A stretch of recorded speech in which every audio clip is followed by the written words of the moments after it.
All right. Hi, everybody. Welcome to Talk Data to Me, where we discuss all things data security. My name is Hank Schless, and I'm excited to be joined again by David Richardson, or as we call him at Lookout, DR on the show. DR, how are we doing today? I'm doing great. Good to be here. Yeah, always a fun time to get on these things together. So, Yeah. folks, today we're going to be talking about mobile device management, or MDM, and looking at why maybe it's not quite enough to actually secure mobile devices and users on their own.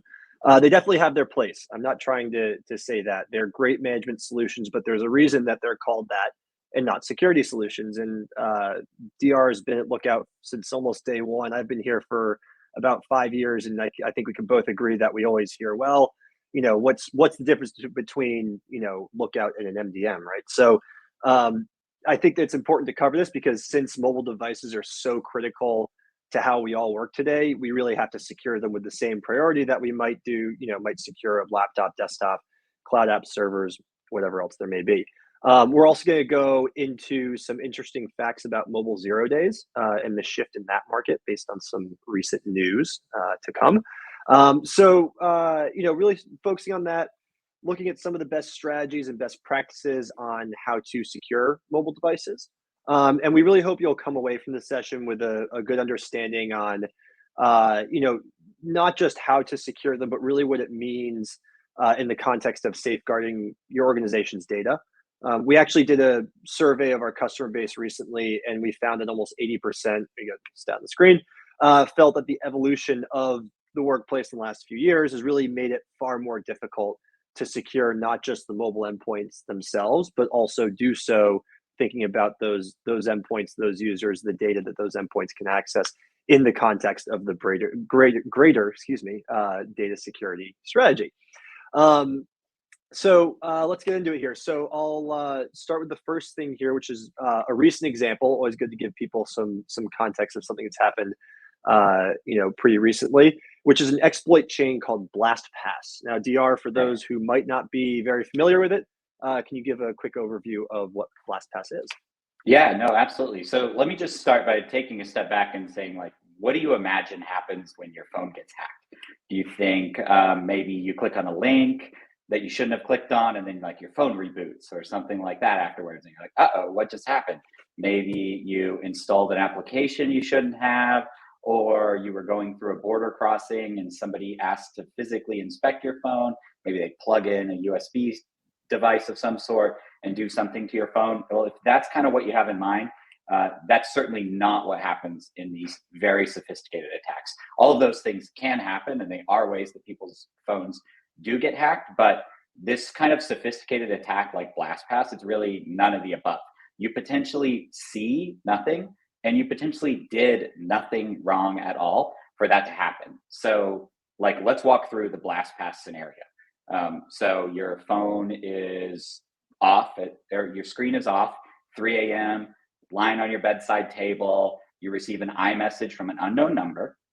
The message contains a link or an attachment in this case. And in the BlastPass scenario, it's specifically what's called a PK pass file, which is basically a boarding pass, something that you add to your Apple Wallet. So we've all received these before. We've all shared them through iMessage before, right? What happens is your phone automatically generates a thumbnail image of that kind of link when you receive it, or that kind of attachment when you receive it. And the act of creating that thumbnail hacks your phone. That's where the exploit is. And it's a series of exploit chain that gets you from sent message from unknown number to your device being compromised. But then the first thing the hacker is going to do, delete the message, clear the notification. And when in my case, when I wake up at 5 a.m. because my toddler's crying, I look at my phone and I see that it's 5 a.m. I have no indication that anything at all happened while I was sleeping, or trying to sleep at least. That's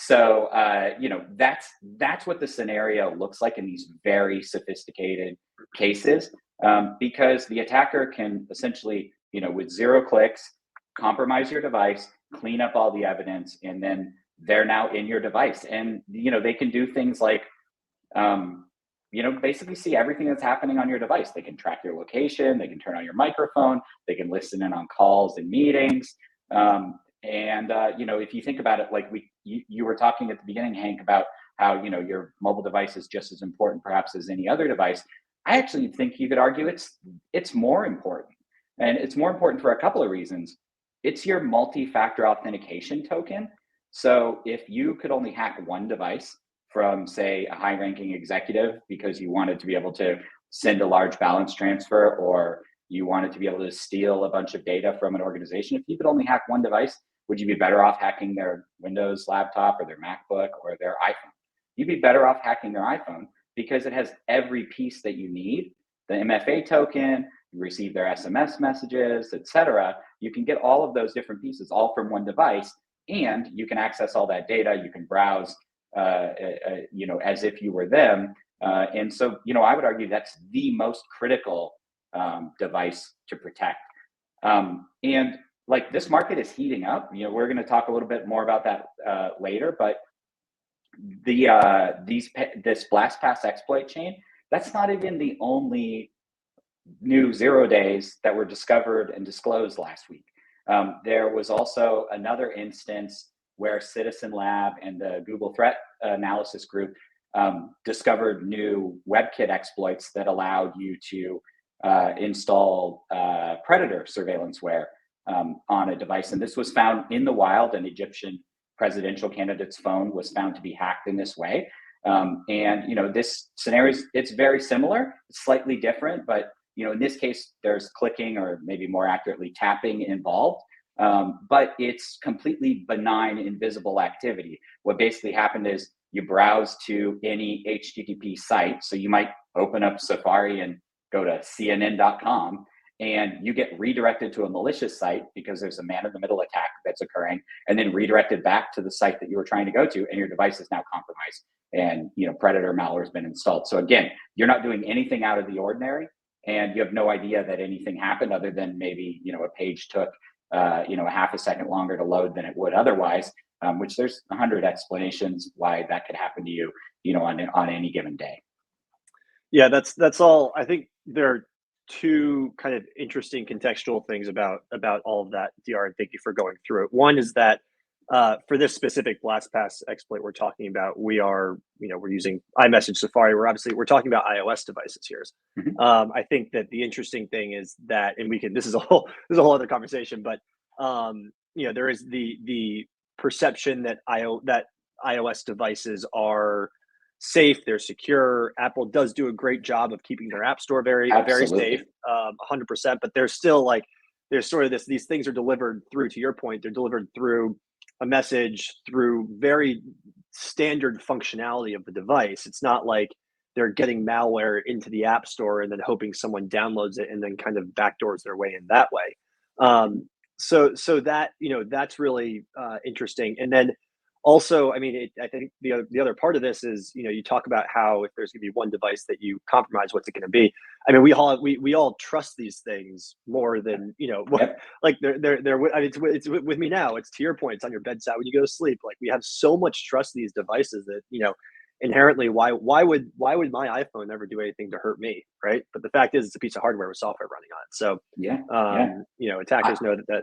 Yeah, go ahead. Yeah, absolutely. I have had a customer tell me, when I receive a suspicious, I trust my iPhone so much that when I receive a suspicious email and I'm on my Windows laptop, I will pull out my iPhone to click on it because, it's because I trust it that much, right, that I will I'm not sure if this is really bad. And of course, I would advise nobody should do that. If you receive a suspicious email, don't click on any of the links in that email. And there's a number of reasons why I would advise that regardless of the platform. But that's how much trust people have in these devices.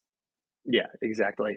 So to bring it back to sort of the topic here, looking at MDMs, thinking about them as very good management tools, right? Again, we're not writing them off, but there's a reason they're not called security or defense tools. So can you sort of run through, maybe in the context of BlastPass, now that folks understand that, how maybe it shows some of the places, some of the gaps where MDMs sort of display that lack of security capability, and why maybe organizations shouldn't really rely on them to protect those devices. Yeah, no, absolutely. So, I mean, you said it up front here, MDM is fundamentally about management, not security. Even leading EMM vendors essentially acknowledge this. They form partnerships with mobile threat defense vendors like Lookout. We have partnerships with both VMware's Workspace ONE and Avanti's Mobile Iron to easily add our mobile threat defense capabilities on top of their very capable management platforms. And by contrast here, like a mobile threat defense solution doesn't help you roll out email to all your users. It doesn't help you deploy your corporate apps. It doesn't keep track of all your assets and who has what devices or anything like that. Like that's a completely different use case. And there's a time and a place for both. And they each have their own capability. And I'd kind of liken it to the MDM is more about preventative care when it comes to security. So things like keep your OS up to date, make sure that you've got a strong passcode on your device, that your corporate apps are up to date. But it's not actually protecting or preventing attacks like a man-in-the-middle attack, an advanced jailbreak, a phishing attack, or installation of a malicious app. So maybe like MDM is more preventative care, and mobile threat defense is like fighting infections. So very different. You're actively being infected. You might need medicine. You might need surgery. You might need something else, right? Where the MDM is all about preventative care. So if you put this in the context of BlastPass, it's absolutely crucial that you update your operating systems. That's the most important thing you can do today to protect against both the Predator installation WebKit exploit and the BlastPass exploit chain. Most important thing you do, update your OS. MDM is a great tool for mandating minimum OS versions, forcing the deployment of those, restricting access to corporate resources until you've done so. So it's absolutely great for that, preventative care side of things. But, while some MDMs do claim to offer jailbreak detection, what they're really doing is, I would call it more device configuration end user jailbreak kind of detection. So, it was built for a different era when jailbreaking was that, sophisticated user who wanted to install apps from a third-party app store on their iPhone or something like that. So, it's doing things like detecting if Cydia is installed on your device, which is like an app store that people used to use when their devices were jailbroken. That's not what's happening in these advanced exploits where people are installing, sophisticated malware implants on devices. It's a completely different story. And it's a continual game of cat and mouse that requires massive analysis of big data from different millions of devices to understand what normal behavior looks like, what abnormal behavior looks like, and it's absolutely not something you can do with just a few static rules that you would build into an MDM. Yeah, absolutely. And the last thing that I'll add there is that you talked about kind of that spectrum of mobile risk, that mobile threat defense protects against. And one thing we saw actually between 2021 and 2022 was that there was actually a 120% jump in mobile app threats, according to our data set. So it's just adding more validation to the fact that like this is something that maybe the MDM can make sure you have the right version in there, but when it comes to actually detecting threats coming from those apps, we're seeing a pretty big jump in those. So it'll be interesting to see what we see once we move through 2023 and we can look at the trends annually again. But so we've mentioned a couple things here in particular. We mentioned Pegasus, we mentioned Predator, and I think Pegasus is sort of the most notorious, definitely the most probably recognizable name in the mobile spyware industry, just given how long it's been around, how frequently it seems Pegasus or NSO Group seems to pop up in the news, and also it's even moved from originally when Lookout and Citizen Lab discovered it, it was really targeting journalists, and it was taking distance, taking more of a nation state approach. But now we're seeing in the last couple of years, it's been popping up targeting CEOs, people more on the enterprise side, which is interesting. And part of why it's so effective is because the way it's deployed and to your point, how it can, what it can do on a device without the end user ever really knowing they were attacked or being spied on. And a big part of this is those 0-day vulnerabilities.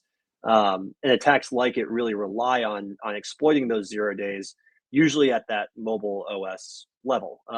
There was actually a TechCrunch article that came out yesterday about the Russian 0-day market that was really interesting and how much they're putting behind mobile exploits. So maybe we can just do a quick little piece on that if you have any input on it. Yeah, absolutely. And obviously there's lots of different ways that devices get infected, and the most common way that a device gets infected is by clicking on a malicious link, accidentally giving away, like your standard phishing example where you accidentally give away your corporate credentials. It asks for your MFA code and you put that into, and then your account gets compromised. So that's actually, by the numbers, that's the most common attack that we see, followed by app-based threats where people they install an app that they shouldn't, that's running in the background, that's doing things automatically in the background. Now, those aren't necessarily always the most severe threats. Most severe threats are the things like Predator, Pegasus that we've been talking about here. So, zero-click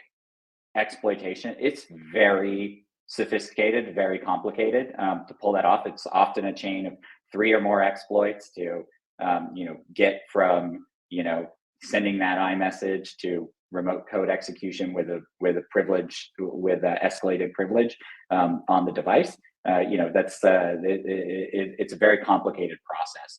And these 0-day exploit chains, they're selling to the highest bidder essentially. And we saw just this week, Operation Zero, a Russian 0-day reseller, essentially announced the payouts for 0 days for Android and iOS devices increased to $20 million. $20 million they're willing to pay for a new 0-day, because they're going to sell that to 100 customers for $3 million a target, $1 million a target. And if governments are willing to pay $1 million to spy on a journalist or a human rights activist, who's not willing to pay? Which bad actor is not willing to spend $1 million to spy on a CEO of a major corporation? Like, there's, if you've got that kind of money to spend, like, you can absolutely leverage those same kinds of attacks, against organizations as well.